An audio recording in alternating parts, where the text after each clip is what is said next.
देखो दोस्तों, आज मैं कंप्रेसर मोटर वाइंड किया है। इसका कनेक्शन और रनिंग वाइंडिंग का कनेक्शन और स्टार्टिंग वाइंडिंग का कनेक्शन कैसे होता है और इसका संपूर्ण डाटा, ये कितने वायर साइज से भरा हुआ है और कितने वायर साइज से कितने टर्न लगे हुए हैं, सब इस वीडियो में बताया जाएगा। देखो दोस्तों, इस प्रकार इसका कनेक्शन होता है।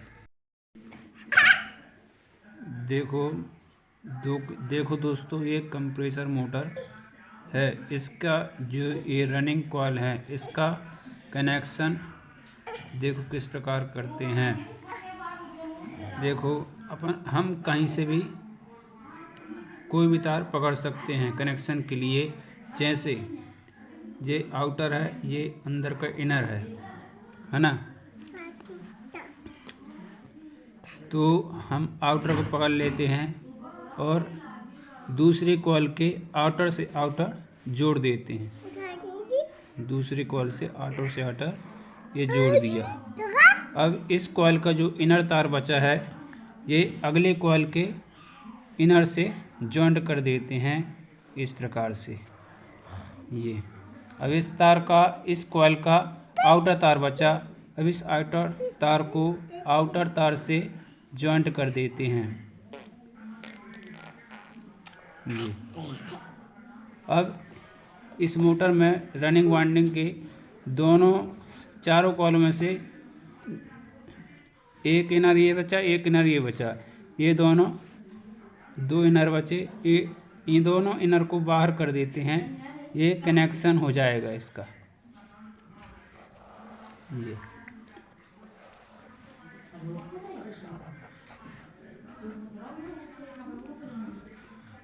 ये दो सिरे निकल गए।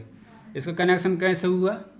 देखो, आउटर से आउटर हो गया, ये इसका इनर बचा, इनर से इनर दूसरी कॉइल के साथ, ये तीसरी कॉइल का आउटर से आउटर ये जॉइंट हो गया।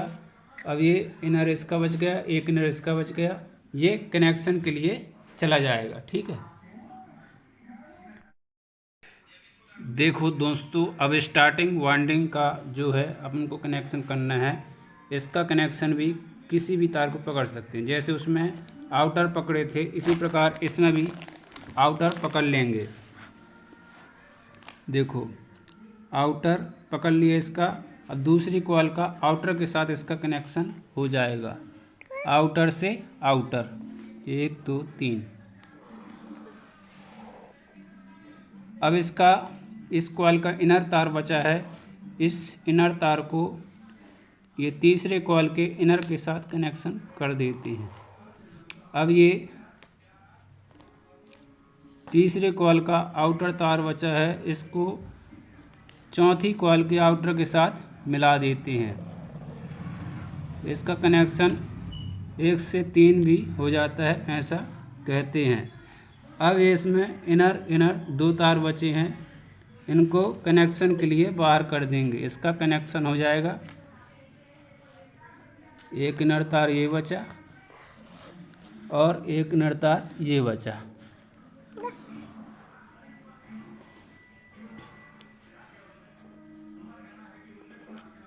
एक बार और समझो। देखो, इसका जो आउटर पकड़े, इसके दूसरी कॉइल के आउटर के साथ इसका कनेक्शन हो गया। तो इसका जो इनर बचा है, तीसरे कॉइल के इनर के साथ कनेक्शन हो जाएगा। और ये कॉइल का जो आउटर बचा है, उसका कनेक्शन इस आउटर से हो जाएगा, चौथी कॉइल के आउटर के साथ हो जाएगा। अब दो इनर बचे कनेक्शन, ये कनेक्शन लीड के लिए चले जाएंगे। ठीक है। कंप्रेसर मोटर का डाटा ये है। देखो दोस्तों, रनिंग डाटा भी है, स्टार्टिंग डाटा भी है। इसको आप देख लीजिए और इस प्रकार इसका डाटा है।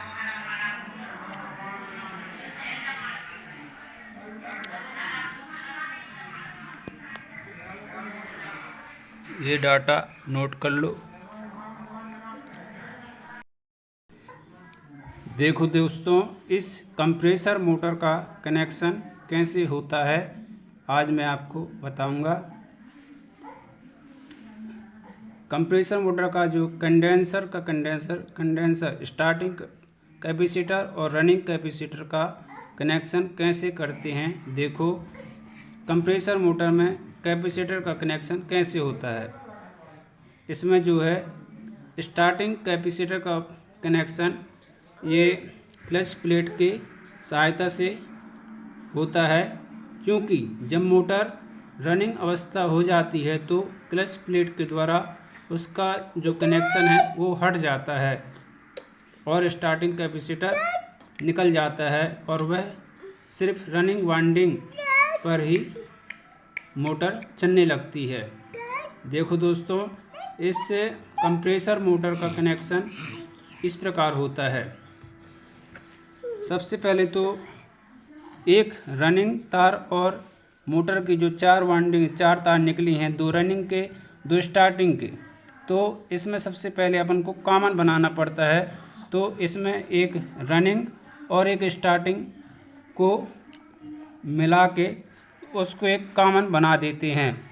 जैसे इस रनिंग को पकड़ लिए और एक स्टार्टिंग को पकड़ लिए, ये दोनों हो गए कॉमन, ये कॉमन तार हो गई। ठीक, ये कॉमन बना लिए इसको। और अब इसमें एक रनिंग तार बचा, एक स्टार्टिंग। इस रनिंग और स्टार्टिंग में ही कैपेसिटर का कनेक्शन होता है। इसमें देखो पहले अपन रनिंग कैपेसिटर का कनेक्शन करते हैं।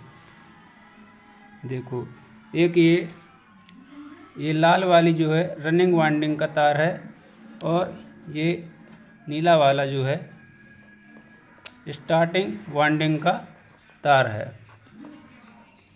ठीक, अब इसमें देखो पहले अपन रनिंग कैपेसिटर जोड़ते हैं। इसमें सीधा जैसे हम पंखे में कैपेसिटर लगाते हैं, मोटर अन्य मोटरों में लगाते हैं, तो उसमें सीधा ही कनेक्शन कर देते हैं।